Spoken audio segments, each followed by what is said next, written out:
Woohoo! Nice, that's it. Mine. Wow, 3 for 3. What's up guys, this is Coach Donny from Elevate Yourself, and I love to inspire you with educational and entertaining volleyball content. This is a 3-part video series from my 90-minute volleyball lesson with Chanel Ray, who is one of my volleyball athletes that I've been working with for the past 6 years. Each part goes into detail with the 3 areas that she wanted to work on during our volleyball lesson, which includes passing tougher free balls, improving serve-receive consistency, and hitting line and angle with more precision and power.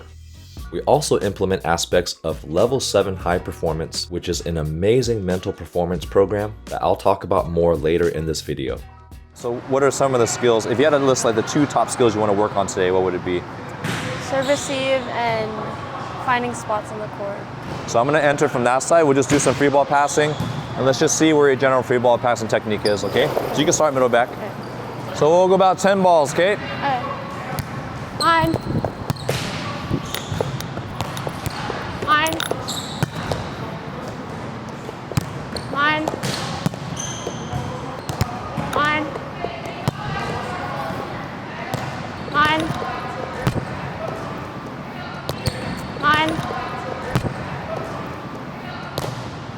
Mine. Let's get 2 more. Mine. Mine. Good. All right. Appreciate you calling every single ball, even though you're the only person here. That's a good habit. You're doing a really good job trying to get your feet set up and then holding your platform to the target. So really disciplined with that. Free balls in general, where do you feel like you have on feet? Do you feel like free balls is something I can do with my eyes closed, or you still feel you have to focus a lot on it? I think I need to focus on it because once you hit high school, free balls aren't always like a rainbow like pass over the net, so like you can't underestimate that. Yeah. I feel like that's a common mistake, like just in general. So you're talking about when the opponent sends you a free ball, or your ability to execute a free ball? When the opponent sends a free ball over, like Yeah. you need to be ready for it to be placed in a smart spot. Ah. So the athletes like to make it tough. So we're gonna work on some of the tougher moments. So I notice you own a really good space that's about 5 feet all around you. When it starts to get outside that edge, especially on the front row, we wanna relieve the front row from as much passing duties as possible. So you and the libero are gonna be owning 70% of the court, and maybe in the small seams, like maybe when you have an opposite that doesn't wanna pass, covering there, or the really athletic setters that can shoot it to the corners there. So we'll work on those angles. Before we focus on the mental aspect, we want to make sure that we take care of the physical aspect. And that's one aspect that we want to also think about for level 7. Do you remember what the first level was? Self-awareness. Self-awareness, okay. So we did a really good job identifying the areas that we struggle with when there's a competitor making my free ball passing tougher versus just giving me a natural free ball, okay. So we've identified the short and then the deep areas that we want to work on. And then remember what level 2 is? Process over outcome, okay? And that's something we've always done with the way that I teach. But what processes do you think are compromised when we start passing free balls out of our comfort zone? Posture.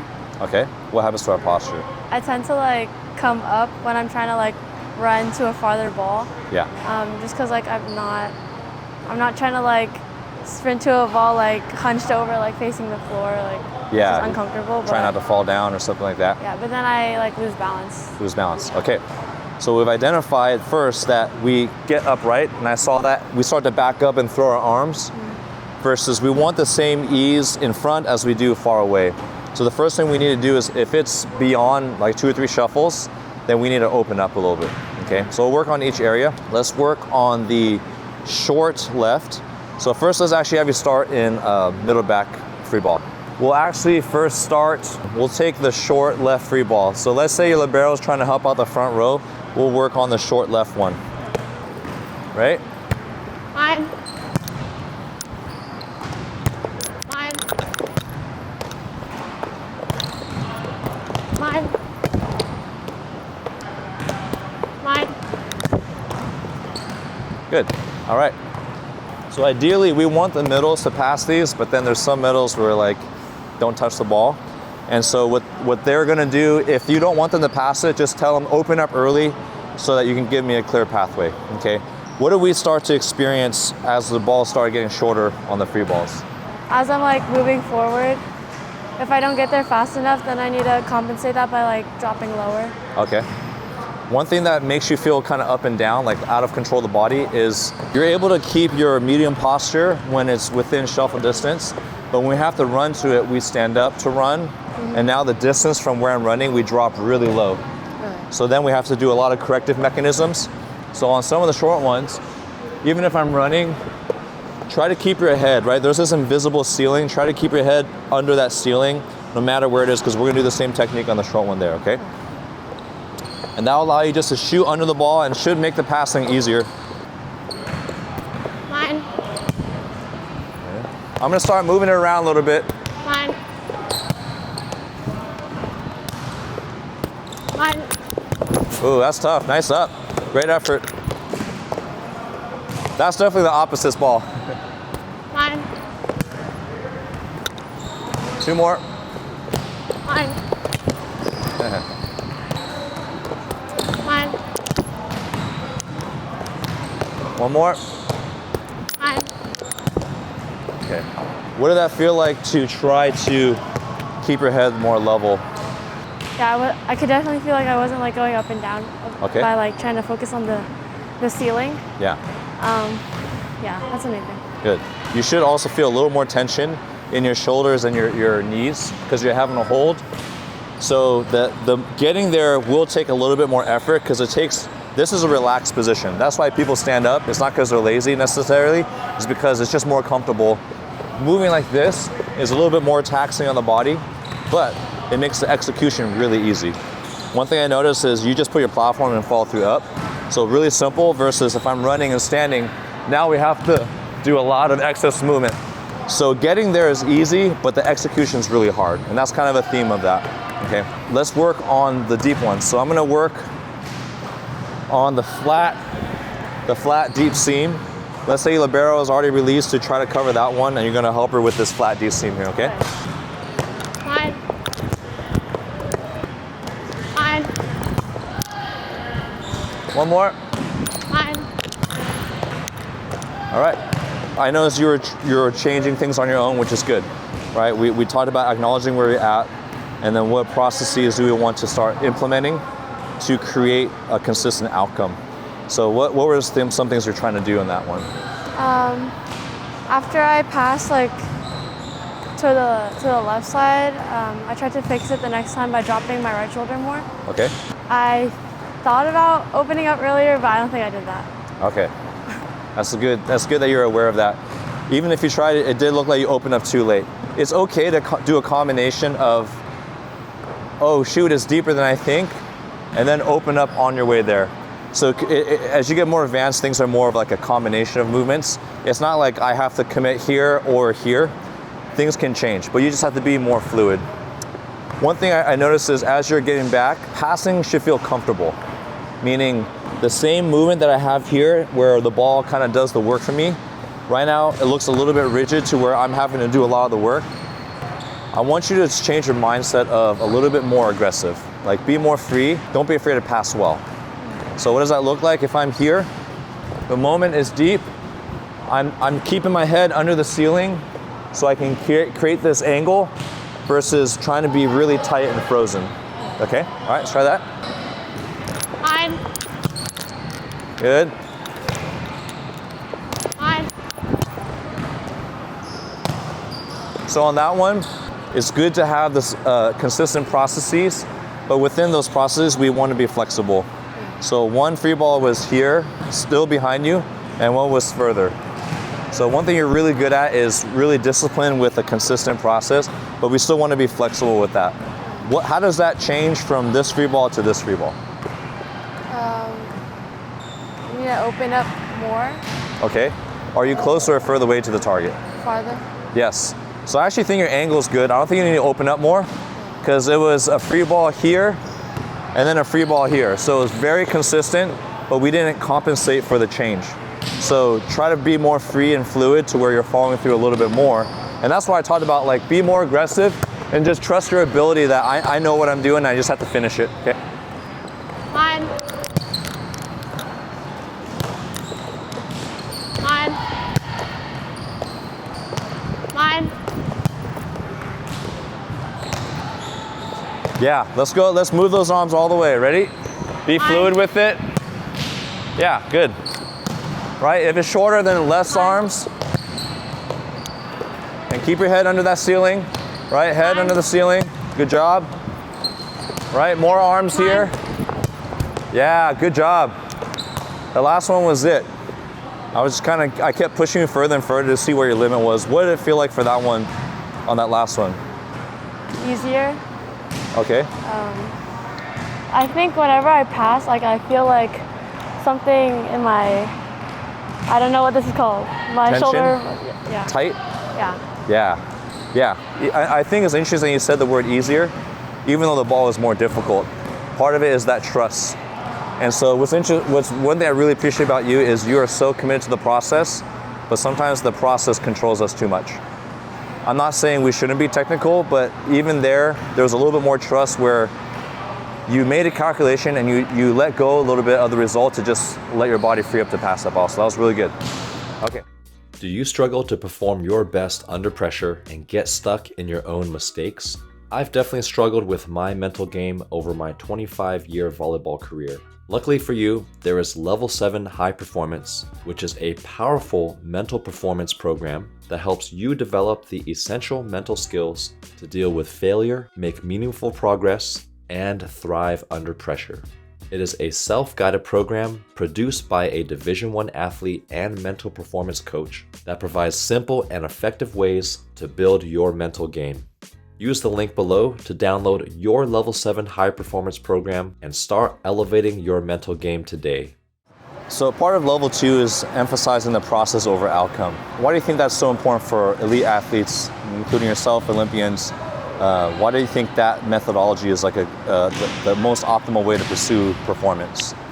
That's the best way to approach it because focusing on the process like allows you to like take the steps to your goal. Yeah. But if you don't focus on that enough and you're only like looking about the goal, I feel like that's just like that limits you to only like thinking about it instead of like doing something about it. Okay, it gives you actionable steps to accomplish your goal.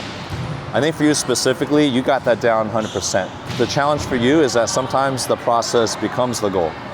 But what's the ultimate goal of having a very well-formed process? Winning a game? Yeah, to have a good outcome, right? Whether it's pass the free balls there.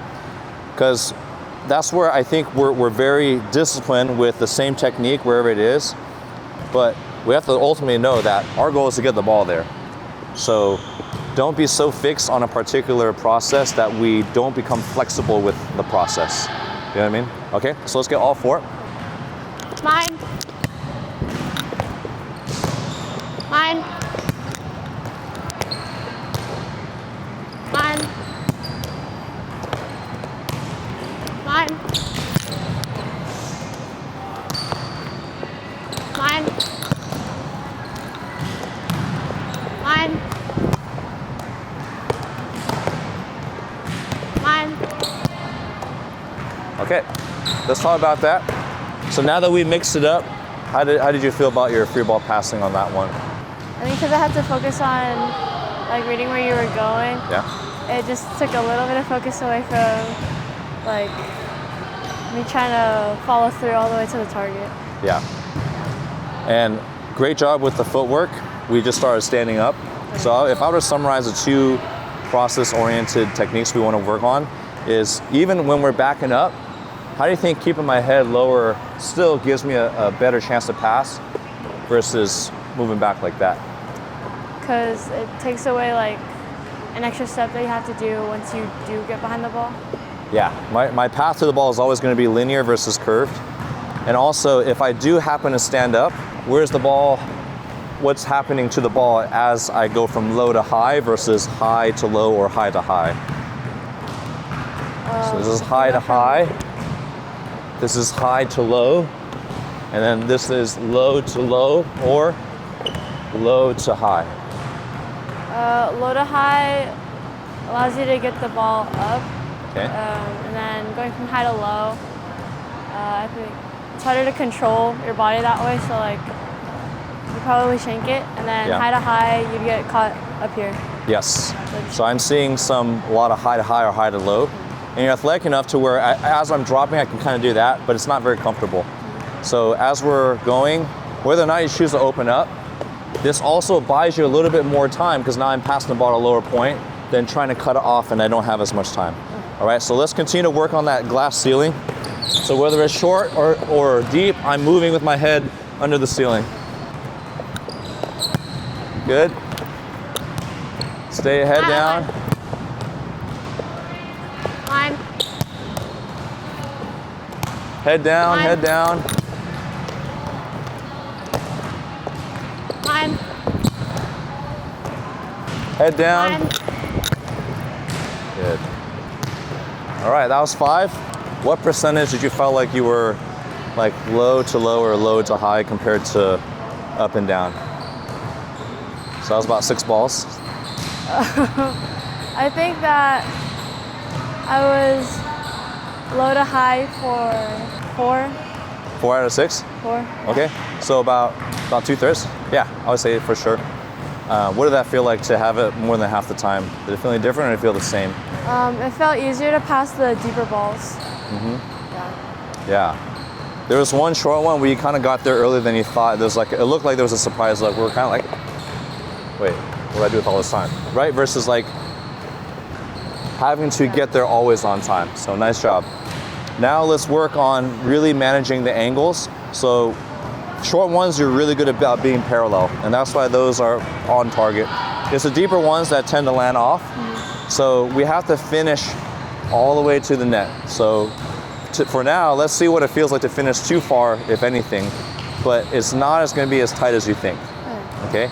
Because if I'm this far, I have to swing my arms pretty big to just overpass it. Okay? So let's keep your head level and really work on following through flatter to the net. Okay? Line. Yeah, there you go. Good. Line. Line. Let's talk about that one. What did that one feel like for that deep one? Did it feel comfortable, same, or uncomfortable? Same. Same? Okay.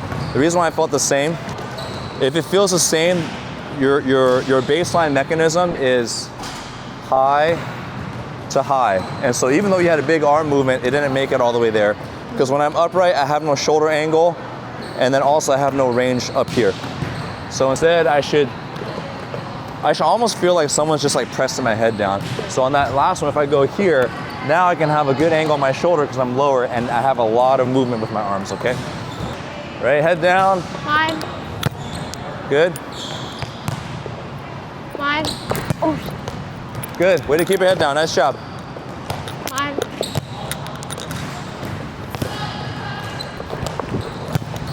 Good, way to free up your arms, nice job. Right, head down. Line. Good. Right, head down. Get that angle. Okay, so that was about 5 or 6. Which ones did you feel like felt different than what you usually do? The last one, and then like the ones towards my right. Okay, yeah, I'd say almost all of them. It looked like you almost look like you're a wrestler. You know what, have you seen wrestlers when they're like this? So one thing that helps me get into a defensive character is I try to be like a catcher for baseball or a wrestler, because that helps me get into this kind of low slouch position here. How many of those did you overpass? I don't think any. None, right? I think your angles are good enough where just trust it and just make sure we add enough energy to get it all the way there. Did it feel restricted or did it feel more free? It felt a little more free, but on my left, I think it was still stiff. So stiff. Okay, let's rep out some of the ones on the left. And it's normal to have one better side than not. My left side's also my weakest one. So just think about how do I get my elbows and shoulders at the same angle as I'm following through. Okay, let's get another round. Line. Nice, that's it. That's a dime. Good job. Right? Line. Good. Fine. Nice. Good. Fine. Fine. Nice. All right, cool. So what were you thinking on that one? The one that we just, our first overpass, good job. I know it sucks, it doesn't feel good, but that's a really good chance of like breaking through to a new process. What new process are we trying to form? Like just following through and setting the angle. Yeah. Okay, yeah. Trusting my angle and freeing up my arms. Like freeing up my arms to do its job. Because before, a lot of our free balls were, well, one, they're really off the net, and then they're kind of left and right.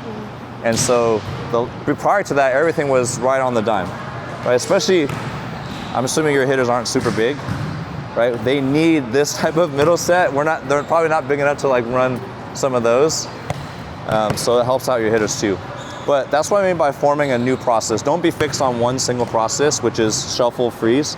Sometimes it's open, follow through, sometimes a lot of that. Okay, let's get a couple more on the left side. Fine. Good. Head Fine. down. Good, nice. Fine. There you go, nice job. Let's end on that one, good job. Just working with you, your work ethic is like top 1%. Your focus is top 1%. The trust is like 8 out of 10. You know what I mean by like trusting yourself? I guess. What do you think I mean by that? Like being confident in like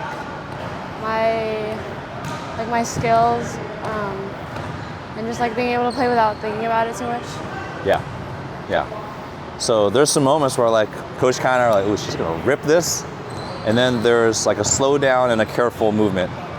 And like we've seen you just blow people up and just accelerate. Remember I think the breakthrough for you was probably like transition from sophomore to junior year, where some of the inside sets you were trying to cut and like just swing, see what happens. And you started crushing that angle, right? And so part of that, you just have to let go a little bit. And that's what I mean by the process is more of a guide, it's not a restriction of what you could do. So part of that is just free yourself up and just be athletic for that moment. Okay, all right, let's get some water.